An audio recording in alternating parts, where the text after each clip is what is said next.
주역은 음양으로 되어 있습니다.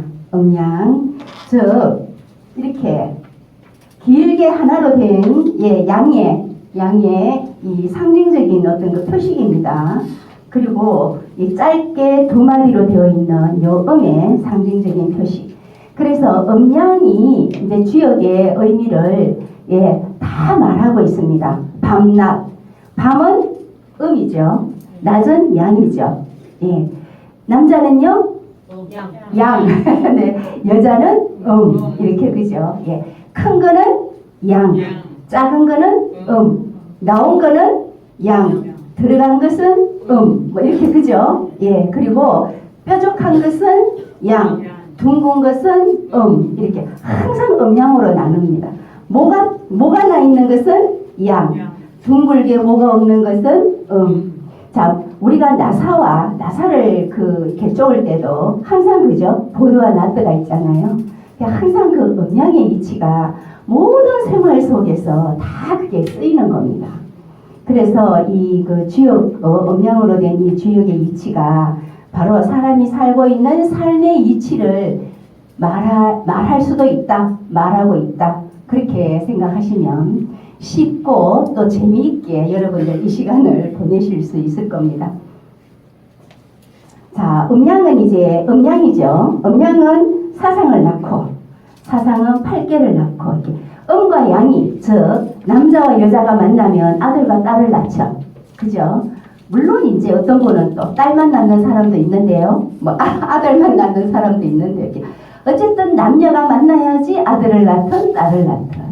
그 음과 양이 만나서 이제 뭔가 자꾸 이렇게 번식, 만들어지는 겁니다. 꼭 우리 사람뿐만이 아니라 동물도 그렇고요.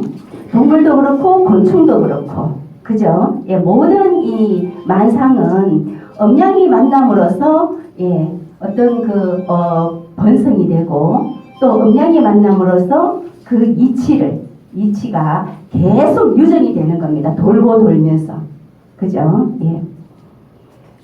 자, 이제 8개는 64개를 낳습니다. 64개. 즉 남자와 여자가 만나면은 아이만 낳는 게 아니라 아이 낳고 살면서 무수히 다른 일들이 막 생겨나겠죠.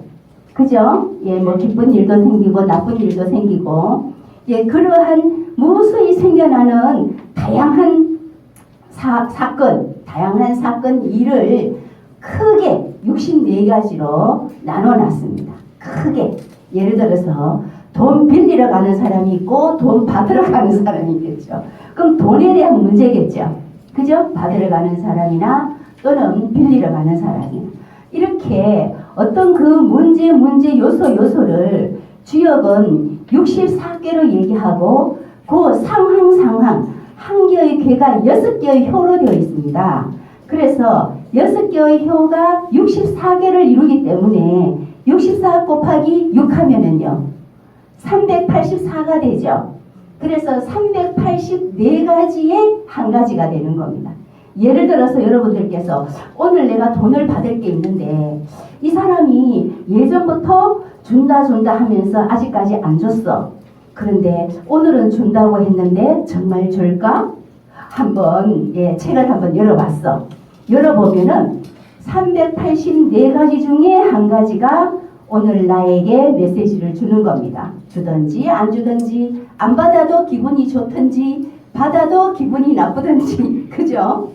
다양한 어떤 그 관계성에서 생겨나는 그 내면 속의 일들이 이제 그 384가지 중에 한 가지로 나에게 그 메시지를 주면서, 여기서는 점이라기보다는 철학을 줍니다. 철학을. 즉 뭐냐?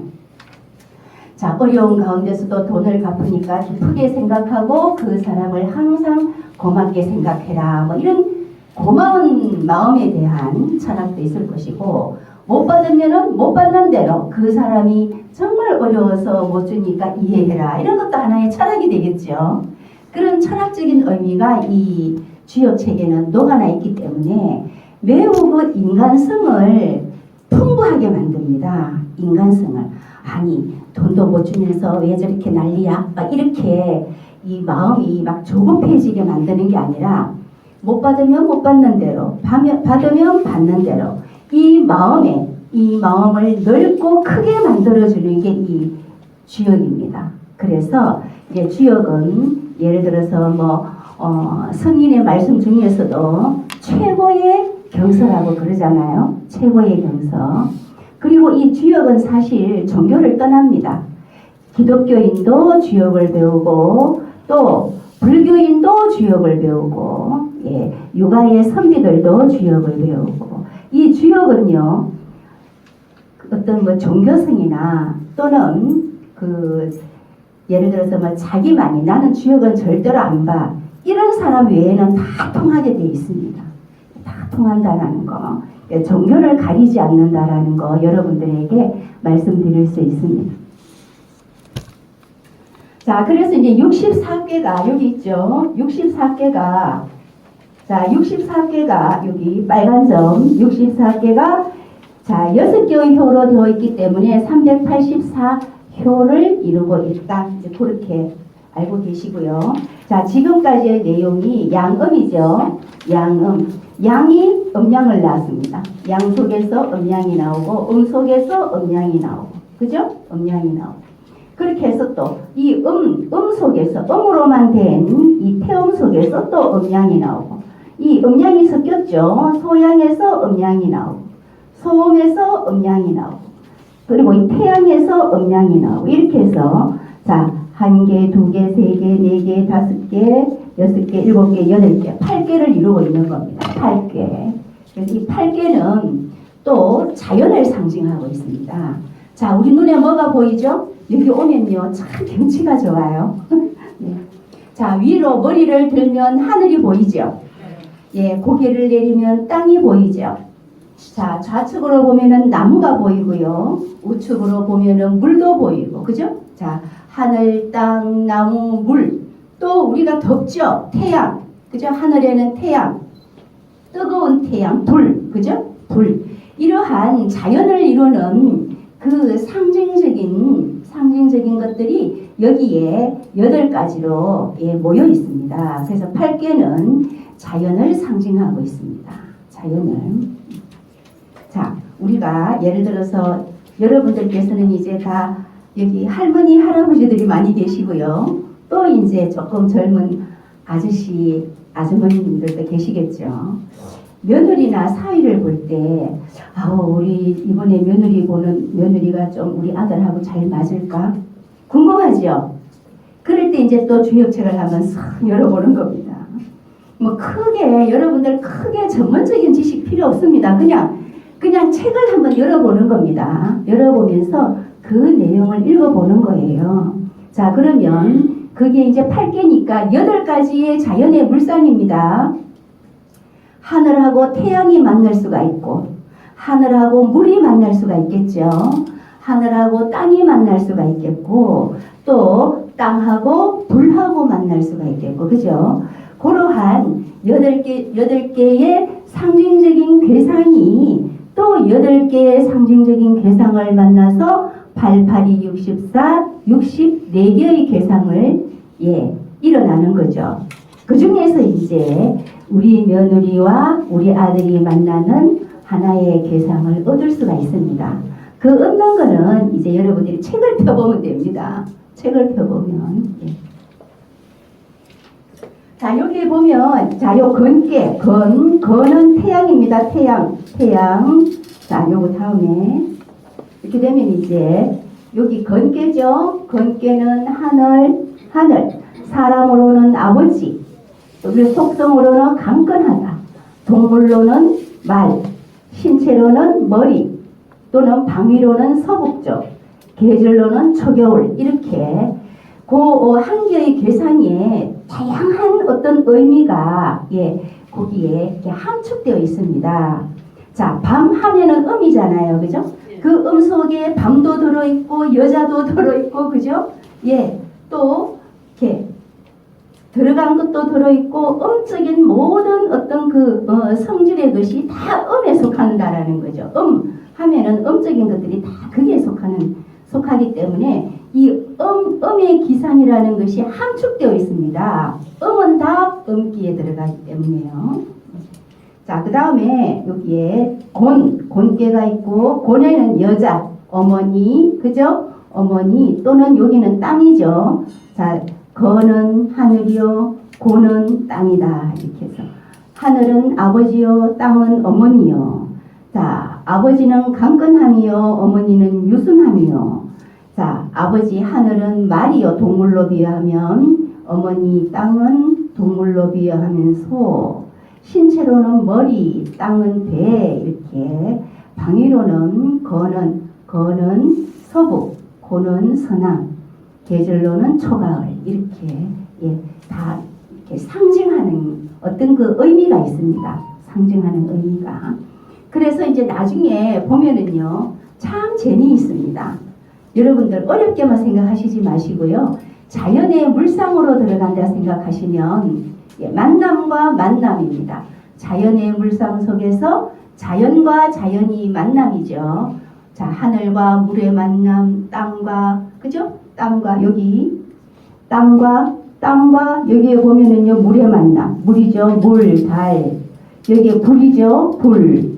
여기는 손입니다. 산. 바람과 산의 만남. 또, 여기에 태계니까, 여기에 이제 연못과 또는 여기 화, 중리, 여성이죠. 예, 중녀의 만남. 이렇게 해서 괴상을 내서 이제 그날 또는 그때 그 일을 살펴보게 되는 겁니다.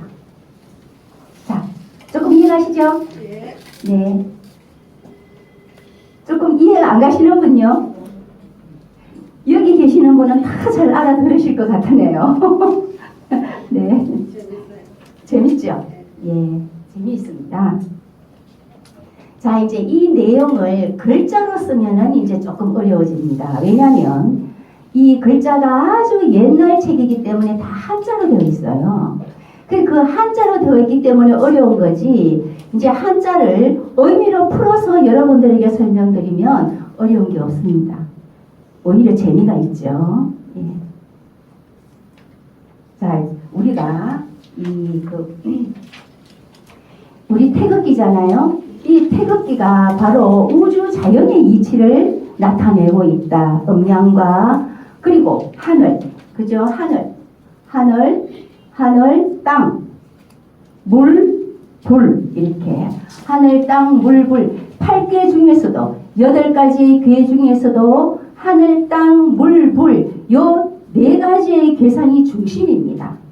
그 4가지의 괴상을 이제 우리 태극기에다가 옮겨 놓았지요. 그래서 음양과 하늘과 땅의 이치를 담고 있는 이 아주 우주의 이치를 담고 있는 우리나라 태극기다. 그렇게 설명할 수가 있겠습니다.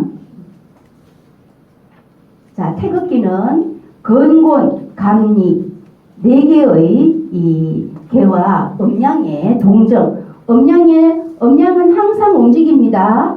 음양은 음도 항상 움직이고 양도 움직이고. 자, 오늘 매우 덥죠?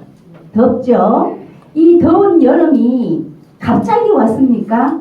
아니죠. 뜨거운 기운이 막, 그죠? 뜨거워져서 여름이 왔죠. 이 뜨거운 기운이 계속 움직입니다. 움직이다가 이제 여름이 가면요, 차가운 기운이 활발해지겠죠. 이 계절도 이제 음양의 움직임입니다. 따뜻한 양 기운과 차가운 음 기운이 만나가지고 돌고 돌면서 여름이 되고 가을이 되고 겨울이 되는 거죠. 이 삼라만상의 이치의 변화의 중심에 음양이 있다라는 겁니다. 자, 쉽죠? 재미있죠? 오늘 여름이니까 덥잖아요? 그러면 양기운이 더 많은 거죠. 음기운보다 양기운이 더 많습니다. 자, 5월은 자, 하지잖아요. 5월에는 하지가 있죠. 지금 이제 음력으로는 5월이고 양력으로는 6월이죠. 6월. 그럼 6월에는 하지가 있습니다. 이제 하지부터는 이제 이 자연은요, 여름 끝으로 갑니다. 여름 끝이 되는 겁니다.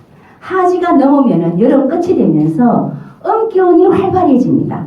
그러면서 이제 뜨거운 양기운은 물러가고 싸늘한 음기운이 활발해지면서 가을로 들어가게 돼요. 항상 이 음기운과 양기운이 움직이면서 봄, 여름, 가을, 겨울 계절이 나타나게 되는 겁니다.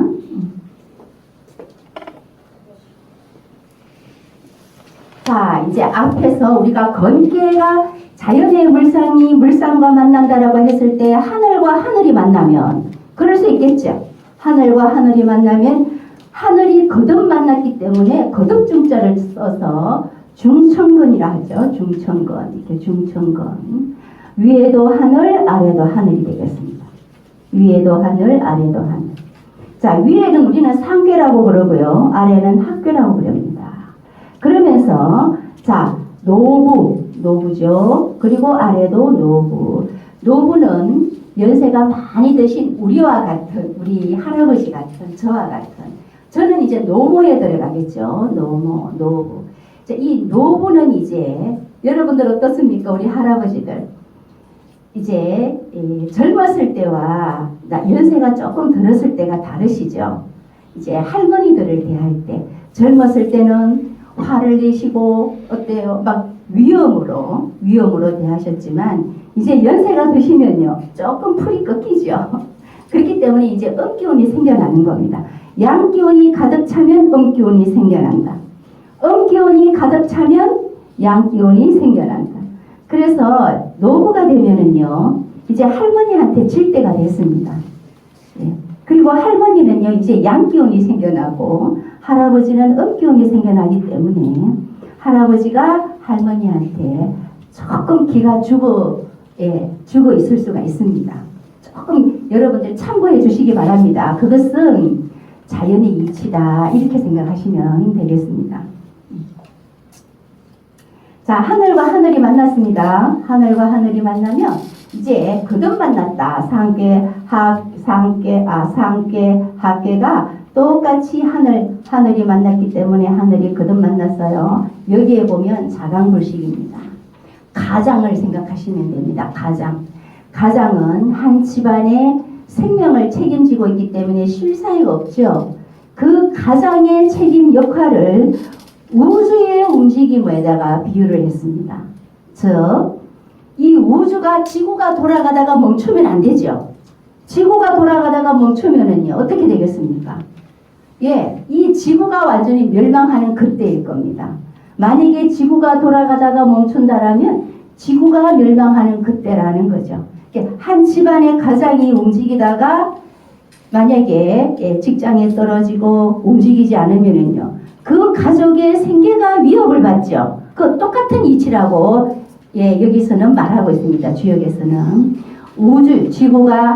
지구가 끊임없이 돌아가는 이치와 자 집안의 가정을 위해서 끊임없이 노력하는 이 노부 가장들의 그 활동 역할 그죠? 활약을 지구의 움직임에다 비유를 해서 자강불식이라 했습니다. 스스로 쉬지 않는다. 스스로 누가 하라고 해서 하는 게 아니라 그냥 가장들은 그냥 눈 뜨면 일터로 나가죠.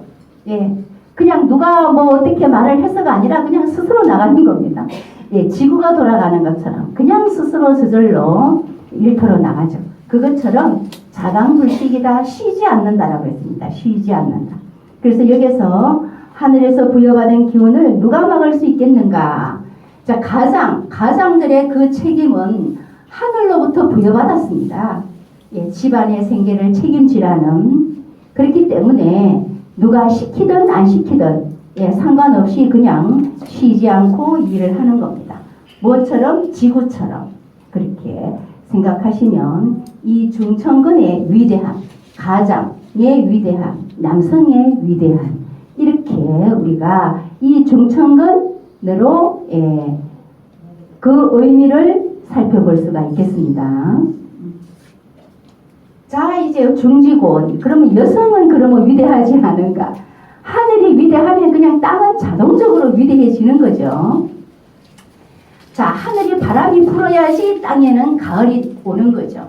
하늘에 봄바람이 불어야지 땅에 봄이 오게 되는 거죠. 자, 하늘에 겨울 바람이 불면 땅에서는요, 삼라만상이 다 겨울로 돌아가면서 저장이 됩니다. 그런 것처럼 이 땅은 하늘의 여하에 따라서 변해가는 거예요.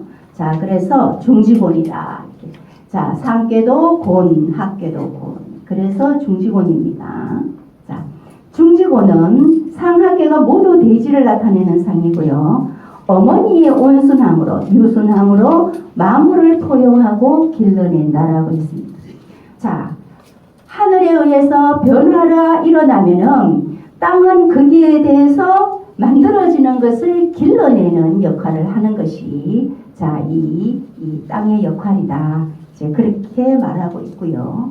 자, 그 생명력의 어머니인 대지에 해당하며 하늘의 모든 일에 순응한다라고 했습니다.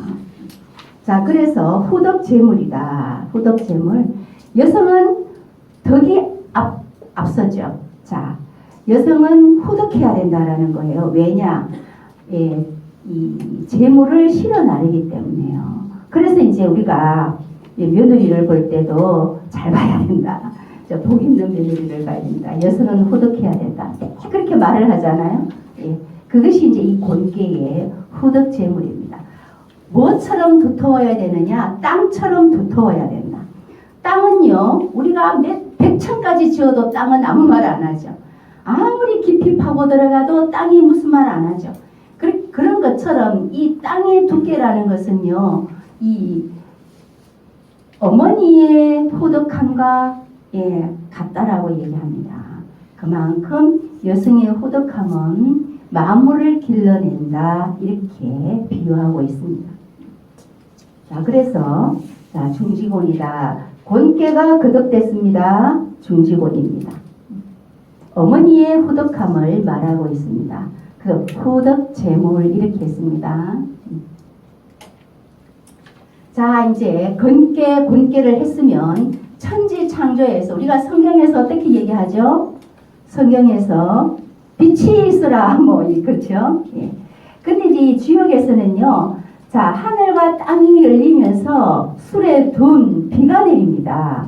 비가 내리면서 삼라만상의 어떤 그 음양의 동정을 이렇게 뭡니까? 정리를 하는 거죠.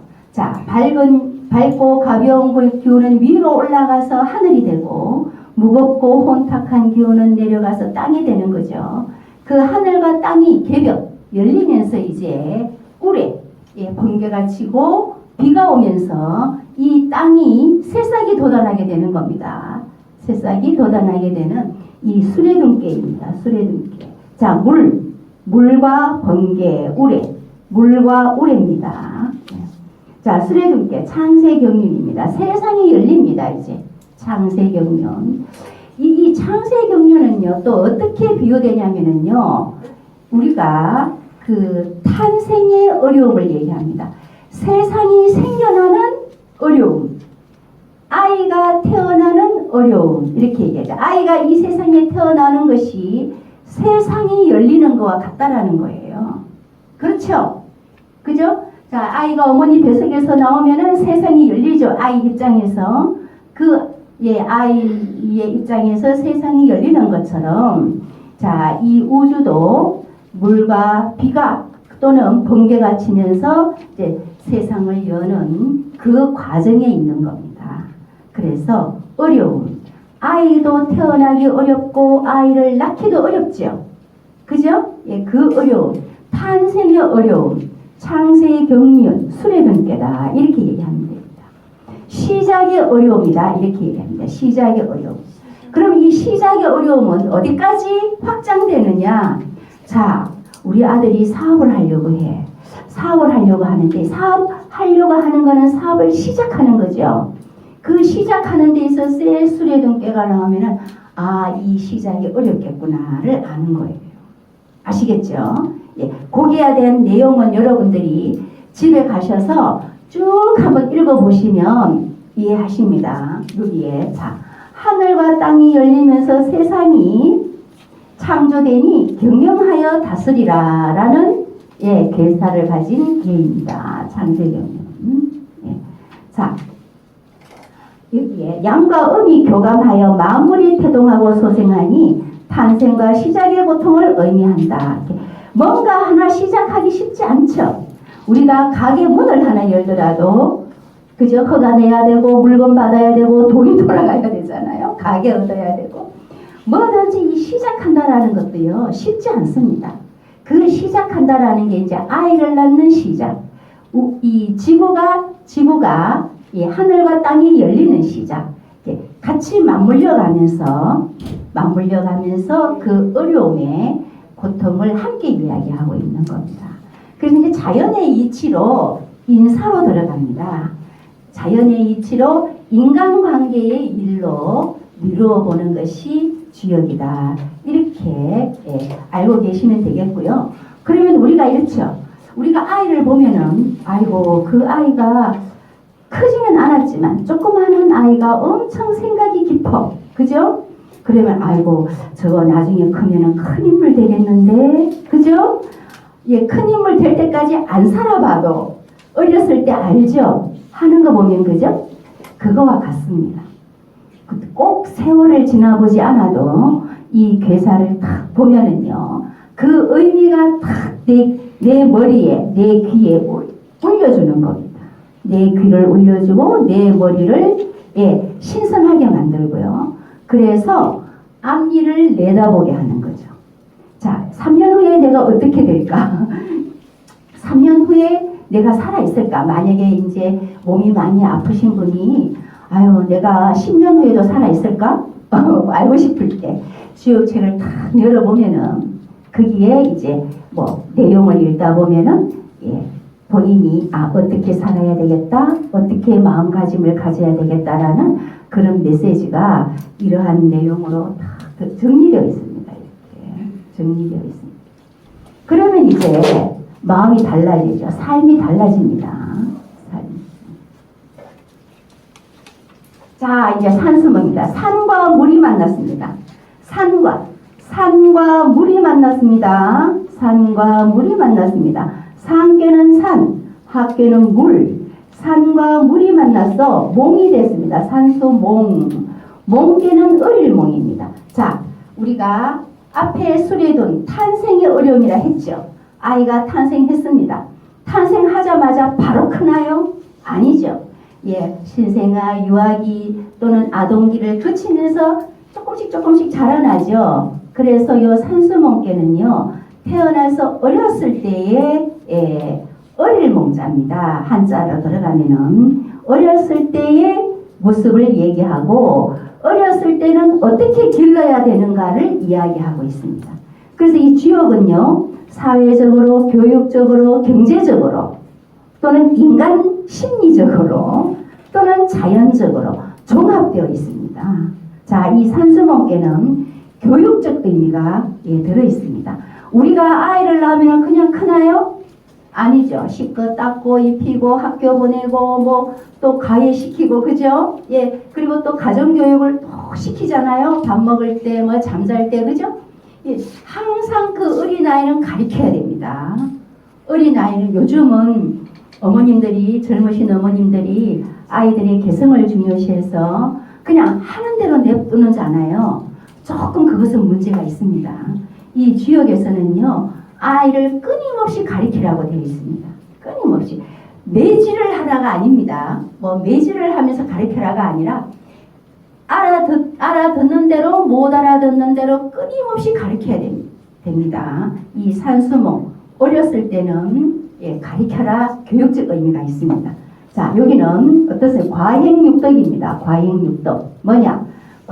여기가 이 과실과자죠. 과실과자. 뭔가 열매를 익으면은요, 열매가 익게 하려면은 뭐 움직여야 됩니다. 그리고 덕으로 길러야 됩니다. 덕으로. 육덕, 덕으로 길러야 됩니다. 아이를 혼을 내더라도 미워하면서 혼을 내면 안 되죠. 덕으로 혼을 내야 되고요. 또 꾸지람을 하더라도 덕으로, 그리고 가리키더라도 덕으로. 항상 육덕. 예를 들어서 이 몸을 기르려면은 먹는 걸 잘 챙겨줘야 되잖아요. 먹는 걸 잘 챙겨줄 때도 덕으로. 그리고 지식적인 측면을 가리켜서 속을 어떻게 해요? 내실이 꽉 차도록 지식적인 측면이나 정서적인 측면이 안정되도록 길러야 되겠죠. 그렇게 기를 때에도 덕으로, 육덕, 덕으로 길러라. 이게 중요합니다. 자, 어린 아이를 기를 때는 육덕, 덕으로 길러라. 이렇게 했습니다. 과행육덕 했습니다.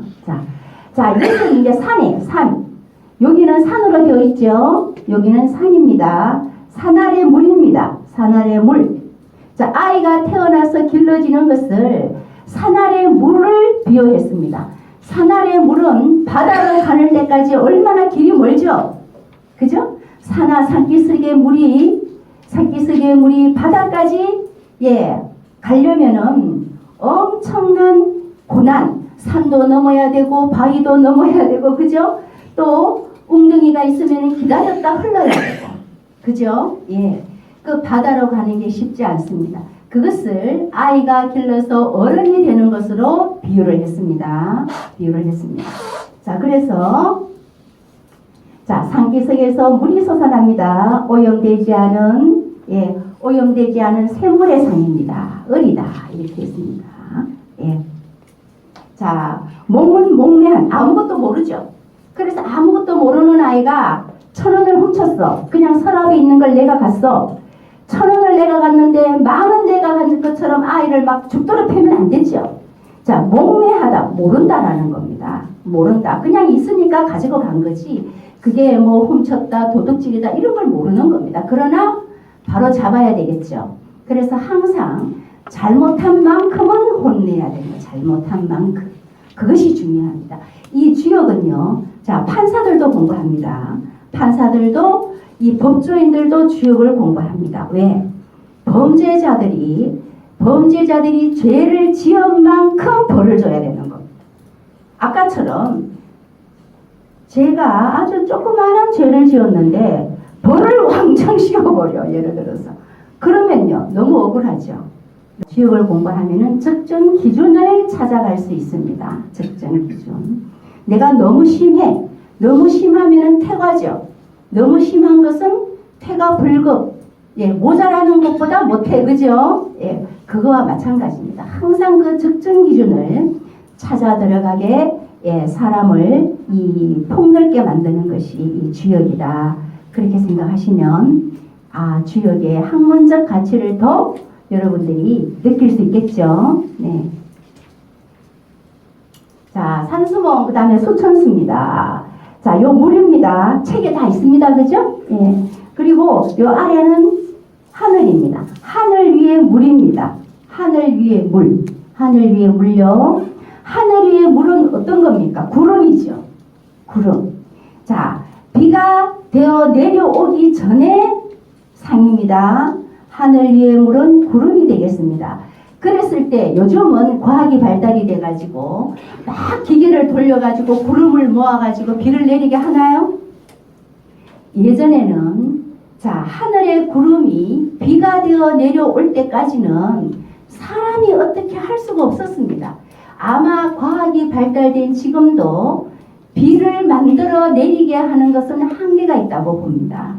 그래서 하늘 위에 구름이 비가 되어 내려올 때까지는 기다리는 수밖에 없습니다. 기다리는 철학을 가리키고 있습니다. 기다릴 줄 알아야 된다는 거예요. 자, 아이가 너무너무 똑똑해. 그래가지고 5살에 중학교를 보내. 그러면은요, 물론 영재고 천재이기 때문에 거기에 대한 의미는 있겠죠. 그러나 조금 기다렸다가 초등학교 보내고 중학교 보내고 해야지 안정적이라는 겁니다. 조금 기다릴 줄 알아야 된다라는 그러한 철학이 이 수천수계에 있습니다. 수천수. 자, 하늘 위에 물은 구름이다. 그 구름이 비가 되어 내릴 때까지는 사람은 기다릴 줄 알아야 된다라는 거죠. 자, 그래서 수는 믿음이 있어 빛난다. 왜냐? 언젠가는 비가 오리라는 걸 알기 때문에 믿는다라는 겁니다. 그래서 음식연락. 그렇다고 굶으면서 하늘만 쳐다보고 비만 쳐다보면 안 되죠. 밥 먹으면서 즐겁게 그냥 비가 올 때까지 기다려라 이런 뜻입니다. 자, 음식을 먹으면서 여유롭게 기다려라. 기다리는 마음이 조급할 때도 있지만 적당한 때가 올 때까지 여유 있게 기다려라 라고 했습니다. 막 마음이 조급할 때 있죠. 안 와. 예를 들어서 아이가 늦게 시간이 늦었는데 안 와. 얘가 왜 이렇게 안 오지? 막 속이 타다가 주역책을 탁 열어보면 수천수 개가 나오면요. 기다려라. 그래, 내가 너무 조급했구나. 기다리는 겁니다. 모든 것은요, 기다릴 줄 알아야 된다는 거죠. 기다려야 된다. 천수성이다라는 거죠. 자, 천수성은 이제는 하늘이 위에 있고 물이 아래에 있습니다. 하늘이 있고 물이 아래에 있으니까 이것은 딱 맞는 자연의 이치죠. 딱 맞는 자연의 이치가 우리 사람에게는요, 접점이 없습니다.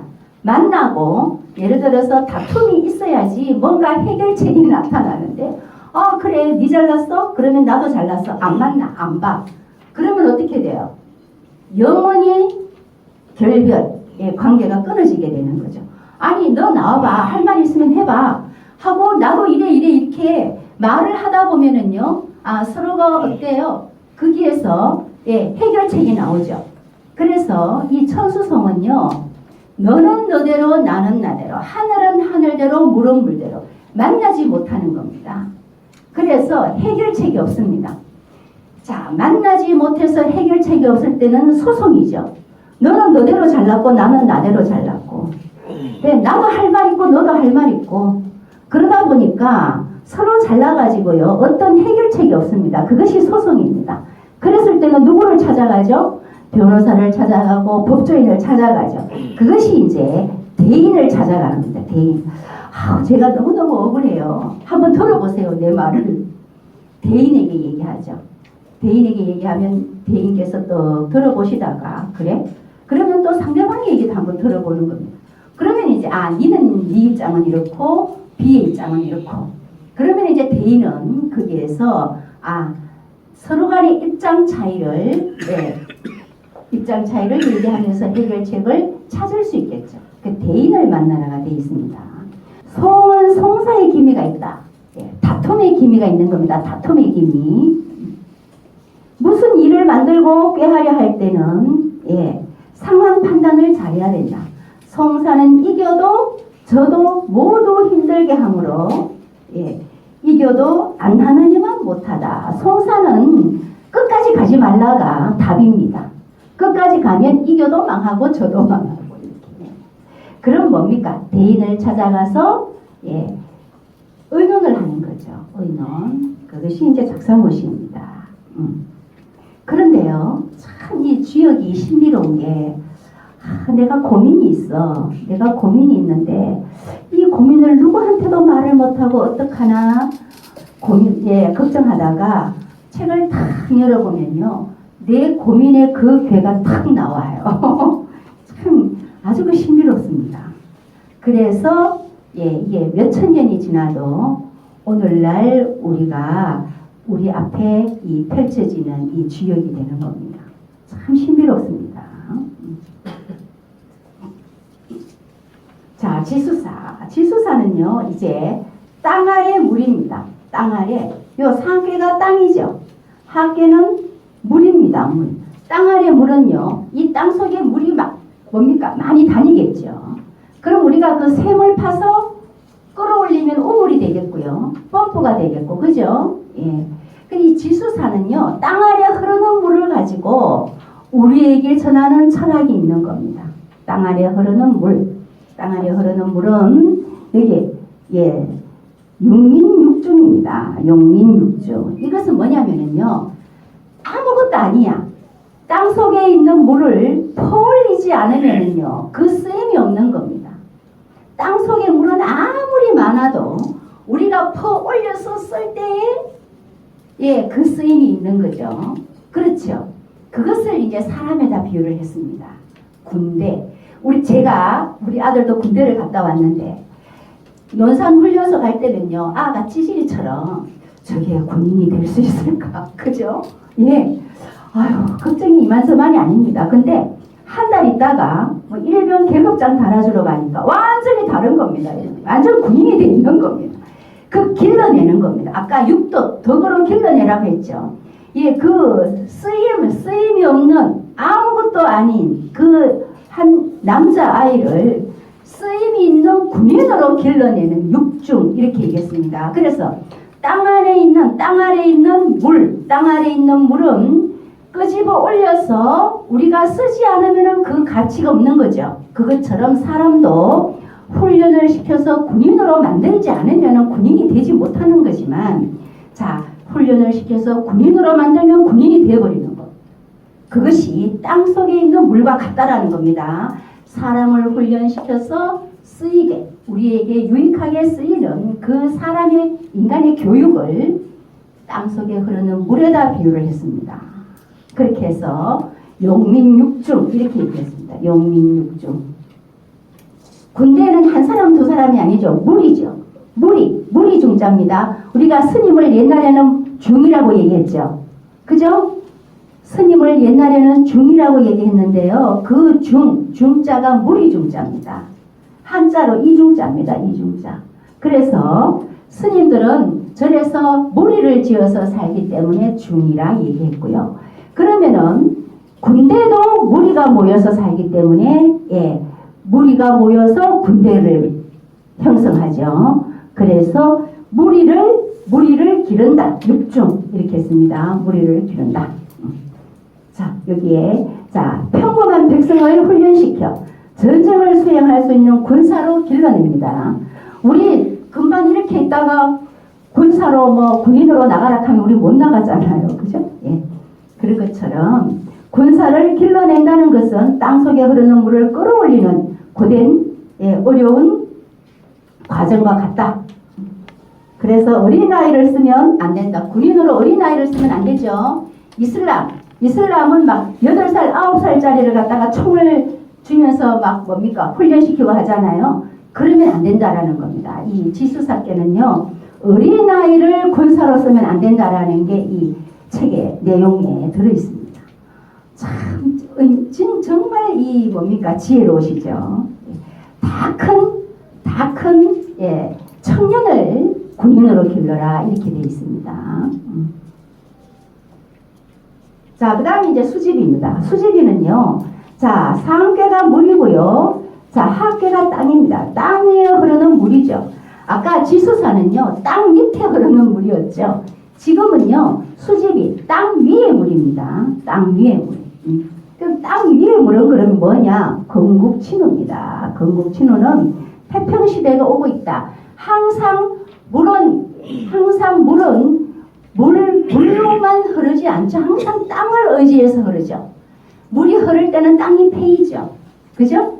물이 흐르면서 물길이 만들어지고요. 그러면 그 땅이 패이면서 물길이 만들어지죠. 물은 항상 땅을 의지해서 흘러가기 때문에 물과 땅은 친하다 이렇게 얘기합니다. 물과 땅은 친하다. 자, 물이 흘러가면서 땅을 깎아먹는다고 땅이 물을 거부하나요? 자, 물이 흘러가면서 땅을 깎아먹는다고 땅이 물을 거부하면은 이 땅은 메마른 흙이 되어서 씨앗을 틔울 수가 없습니다. 그쵸? 예. 깎임이 있는 반면에 싹을 틔울 수 있는 자양지토가 되는 거죠. 그래서 물과 흙은 극이죠. 토극수. 자, 물과 흙은 서로 극합니다. 왜? 물은 흘러가면서 땅을 깎아먹기 때문에 토극수인데, 그러나 물이 있음으로 해서 이 땅은 비옥한 땅이 되는 거죠. 비옥한 기름진 땅이 되는 겁니다. 물이 없으면요, 물이 없으면 메마른 박토가 되는 거죠. 그래서 토국수이지만 물과 흙은 친하다. 그것이 이 수지비계입니다. 수지비. 비자는요, 비는 견줄비다 이렇게 얘기했습니다. 가틀비, 견줄비. 자, 태평의 시대가 오고 있다. 물과 땅은 서로가 극을 하면서 조화를 이루기 때문에 이 이 사회를 그 물과 흙에다 비유를 했습니다. 자, 내 마음대로 할 수 없어. 우리가 여기에 와서도 내 마음대로 못하죠. 어떤 규율이 있습니다. 그죠? 그 규율에 맞게 하다 보면은 내 마음대로 못하지만 어때요? 친해지는 거죠. 그래서 내 마음대로 할 수 없는 상태에서 친해지는 겁니다. 건국친후, 그것이 임금과 신하의 관계로 봤습니다. 자, 수집이는 자, 내 마음대로 할 수 없지만 친해지는 관계를 임금과 신하의 관계로 보고 서로가 경계를 하면서도 친하게 만나야 됩니다. 그죠? 여러분들도 그렇죠. 누가 마음에 안 든다고 난 쟤 싫어 이러면서 여기 안 나오면요 안 되죠. 싫어도 자꾸 만남을 가져야 된다는 겁니다. 누군가 싫어가지고 내가 오늘 또 여기 가려니까 보기 싫은 그 인간을 또 봐야 돼. 어떻게 하나 갈까 말까 하다가 책을 탁 열어보니까 수집이께가 나왔어. 그러면 와야 돼요? 말아야 돼요? 와야 되는 겁니다. 왜냐? 서로가 극하지만 친해져야 된다는 거예요. 아시겠죠? 건국친후는 그런 임금과 신하의 관계다. 이렇게 얘기하고요. 자, 신하는요, 또 나라가 위태로울 때는 임금을 위해서 앞장서서 전쟁터에 나가죠. 그죠? 전쟁터에 나가서 이기고 돌아왔어. 이기고 돌아와서 내가 잘나서 이겼나요? 임금님에게 영광을 돌리죠. 싸움은 내가 하고 내가 죽음을 무릅쓰고 이기고 돌아왔지만 어때요? 영광은 임금님에게 돌립니다. 임금님의 덕으로 싸움터에서 이기고 왔죠. 그죠? 그것이 이제 뭐냐면요. 불만이 될 수도 있습니다. 불만이 될 수도 있고 본인의 어떤 희생을 요구할 수도 있겠죠. 그렇지만 어떻습니까? 그것을 감내하고 임금에게 영광을 돌리면서 친해져야 된다는 겁니다. 하나의 임금과 신하의 관계, 이것이 이제 또 부자 간의 관계로 들어가죠. 부자 간의 관계. 이것이 또 이 인간과 인간과의 관계를 주역은 아주 그 자연의 물상으로 관계성을 아주 다양하게 또는 정밀하게 가르쳐주고 있습니다.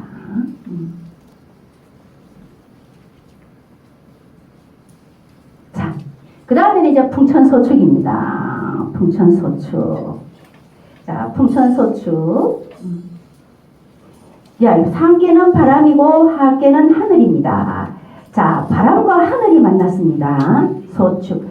바람과 하늘이 만났으니까 소축. 작게 쌓인다. 우리가 마당에다가 깨를 말리려고 널어놓으면요. 바람이 불면 어때요? 날아가죠. 그렇기 때문에 작게 쌓인다. 풍천소축은. 그래서 욕심을 부리면 안 됩니다. 풍천소축은 자, 내가 오늘 고추 농사를 했는데 고추 농사가 어떻게 되려나? 풍천소축이 나왔어. 그러면 기대에 조금 100% 기대를 조금 낮춰서 한 70%로 이렇게 어떻습니까? 소박한 기대를 하는 것이 이 풍천소축에 맞다. 이렇게 볼 수 있습니다. 마음 아파하면 안 되겠죠? 풍천소축이 나왔을 때. 그죠? 마음의 준비를 하게 되는 겁니다. 저 사람이 나를 위해서 뭔가 해주려고 했는데 저 사람을 막 믿는 마음이 커져가는 겁니다. 정말 제가 저 사람을 믿고 난 뒤에 내가 실망은 하지 않을까. 그렇게 생각하다가 정말 믿어도 되나 싶어서 주역책을 열어보니까 풍천소축이 나왔어. 그러면 어때요? 조금 기대를 접으셔야 됩니다. 아시겠죠? 자, 하늘 위에 잔잔한 바람으로 비구름을 흩뜨리고 있어 비는 오지 않으니 정신적인 고민이 많다. 아유, 내가 이걸 해서 써먹을 수 있을까? 이거 내가 언제 다 하지? 아유, 이거 그냥 헛고생하는 거 아니야? 여러분들도 여기 나오셔가지고 그냥 놀러 나가지 뭐 공부한다고 여기 앉아가지고 내가 뭘 하겠어? 이렇게 생각하시겠죠? 그러나 이 작은 것이 쌓여서 나중에는 자손들에게 손자들에게 아주 귀중한 말씀을 해줄 수 있는 그러한 배우메터가 되는 겁니다. 배워야지 가르칠 수가 있다라는 거죠. 자, 그래서 잠시만 참고 기다려야 한다라는 겁니다. 잠시 참고 기다려라. 자, 풍천소축까지 하고요. 조금 쉬었다가 5분만 쉬었다가 그죠? 제가 잠깐 짧게 재밌는 얘기를 해드리겠습니다. 제가 알고 있는 어떤 여성의 박가 선생님께서 바람을 피웠어요. 그래가지고 이제 남편이 바람 피우는 걸 알으니까 막 어때요? 막 불안하죠, 마음이. 속상하고 불안하죠. 그래서 이제 남편이 어디에 가 있다라는 것까지 알았어. 그리고 그 여성이 어디에 있다라는 것도 알았어. 그러다 보니까 내가 저 여자를 찾아가서 내가 뭐 잡아떠도 어떻게 해. 막 이게 불안해가지고요. 앉았다 섰다 하다가 주역책을 탁 열어봤어. 그냥 주역책을 손에 집히는 대로 열어봤어요.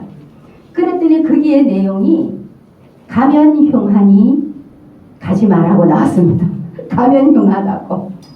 그러면 갈까 말까 어떤 그저 갈등이 생길 때에 책을 딱 열어보고 가면 흉하다 그 글자를 보고 가겠습니까? 안 가지.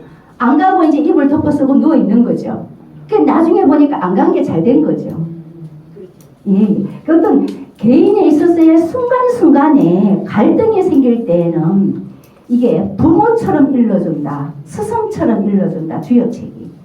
뭐가 올바른지 모르잖아. 가는 게 올바른 건지 안 가는 게 올바른 건지 모르잖아요. 그랬을 때에 주역책을 열어보면 주역은 스승처럼 일러주고 부모처럼 일러준다 이렇게 되어 있습니다. 그래서 특히 무관들은요, 전쟁할 때에 많은 사람들의 희생을 하고 또 질 수도 있죠.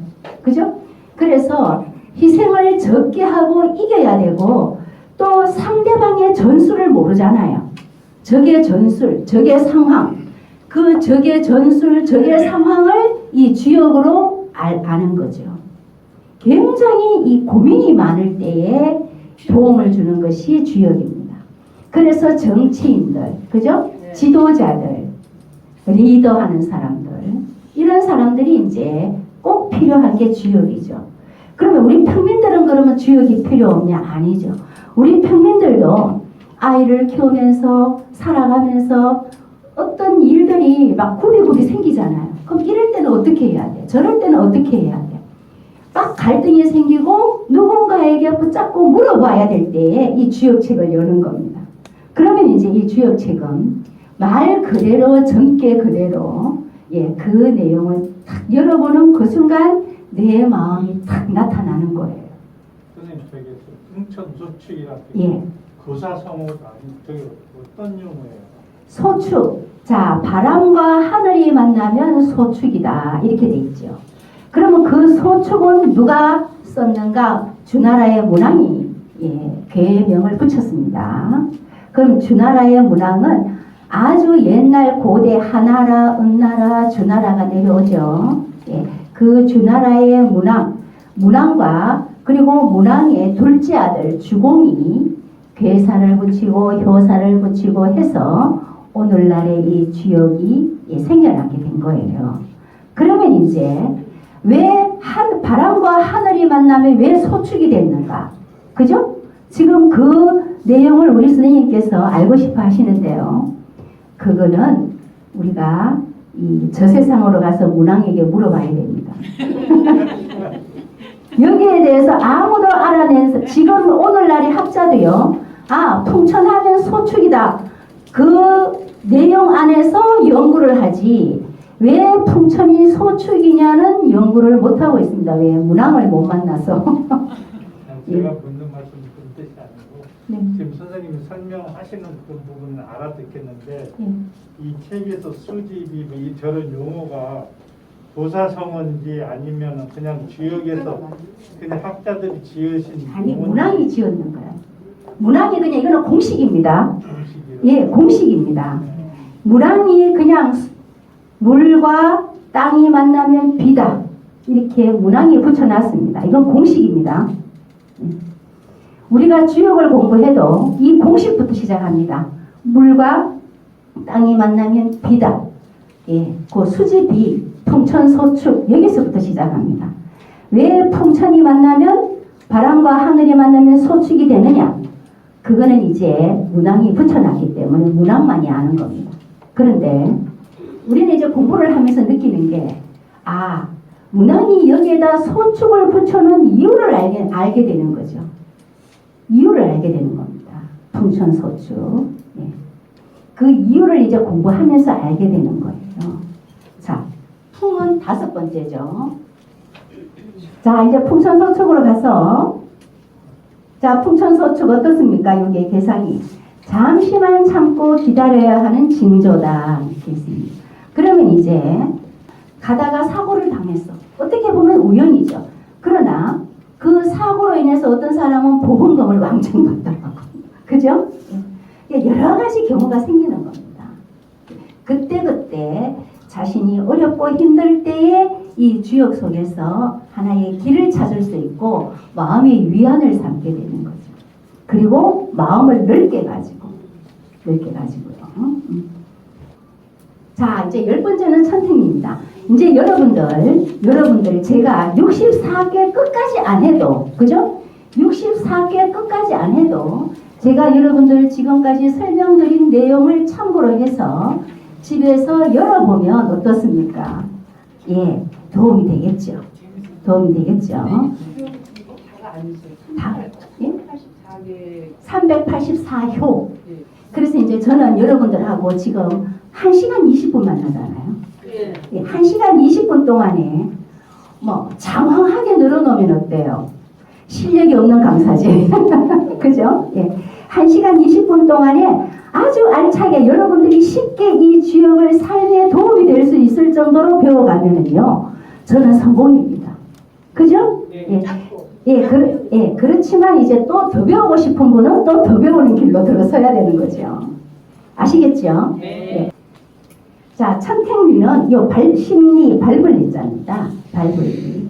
그러니까 하늘, 상께는 하늘이요 하께는 못입니다.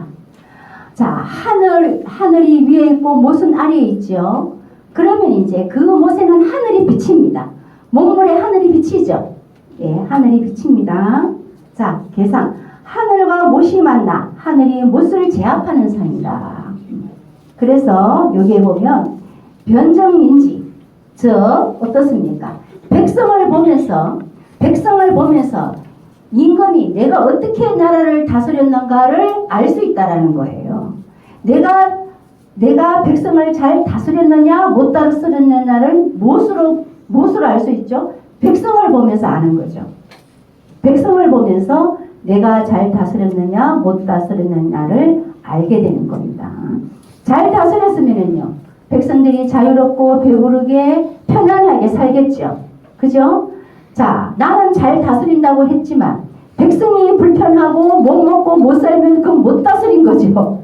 그죠? 예, 그것을 이제 이 천택리는 말해줍니다. 그래서 발불리, 백성이 어떻게 사는가 가서 직접 봐야 된다라는 거죠.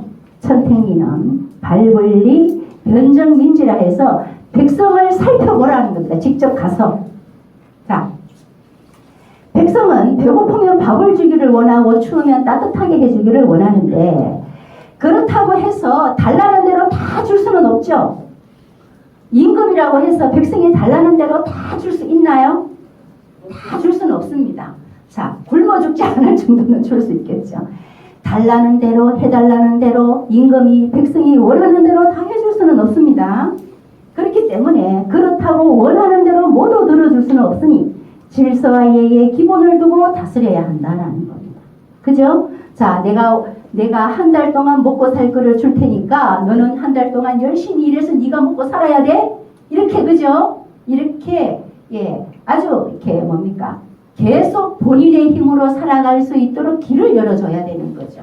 계속 너는 먹고 놀아, 나는 대줄게, 이럴 수는 없다라는 거죠. 그것을 이제 예와 기본으로 들어가는 거예요. 예와 기본으로, 질서. 자, 지천태는 이제 64개 중에서 가장 큰 께다, 이렇게 얘기합니다. 지천태는 뭐냐? 자, 땅과 하늘이 만났는데 땅이 상계에 있고 하늘이 하계에 있습니다. 자, 우리는 앞에 거는 남자요, 거는 하늘이요, 하늘은 위에 있고, 땅은 여자요, 여자는 아래에 있고, 그래서 남자는 높고 여자는 낮고, 이렇게 우리는 알고 있죠. 그런데요, 화목한 집안에 들어가면요, 다 여성 존중의 집안입니다. 화목한 집안입니다. 딸도 존중되고 엄마도 존중. 여성이 존중되는 집안은요, 화목한 집안입니다. 그것이 이 지천태계입니다. 여성을 위에다 두고, 예, 이 건을 남성 하늘을 아래에다 두는 것이 클 태자입니다. 가장 크다라는 겁니다. 가장 크다. 그래서 태평시대 할 때 이 태자, 클 태자입니다. 여성이 존중되는 집안, 여성이 존중되는 사회가 큰 사회고 평화로운 사회고, 예, 화목한 집안이다. 그렇게 해서 여기에 자 보상천지. 자, 서로 도울 보자입니다. 도울보, 서로 도운다 이렇게 되겠습니다. 천지가 서로 도운다. 그래서 여성이 존중받기 때문에 남성을 더없이 극진히 섬기게 되는 거죠. 또 이렇게 하늘이 또 아래에 있으면서 또 이제 이 여성을 존중하기 때문에 그냥 마음이 편합니다. 이유가 없습니다.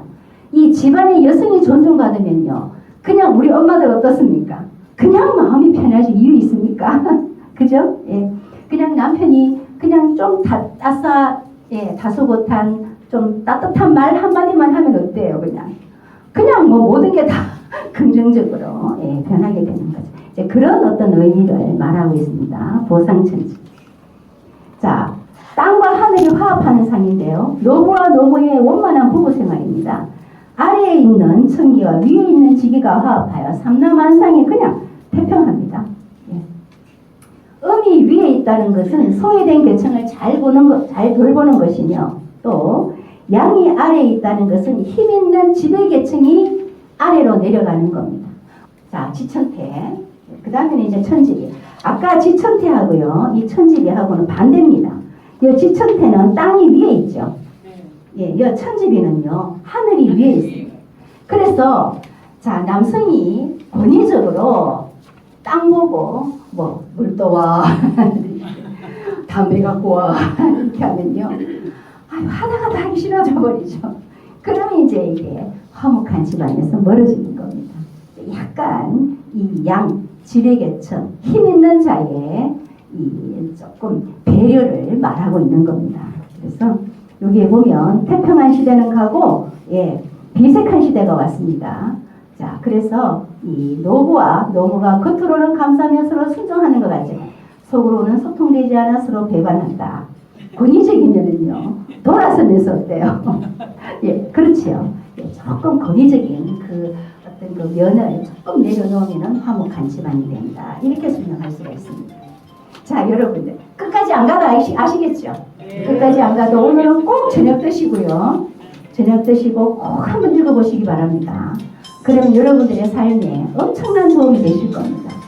다른 분야하고 또 다릅니다. 이 분야는요. 예. 더 알려고 하면은요, 가방 들고 다녀야 됩니다. 자, 여러분들 즐거우셨죠? 네. 예, 감사합니다. 저도 즐거운 시간 됐습니다. 네, 유익한 시간 되시기 바랍니다. 감사합니다. 건강하시고요.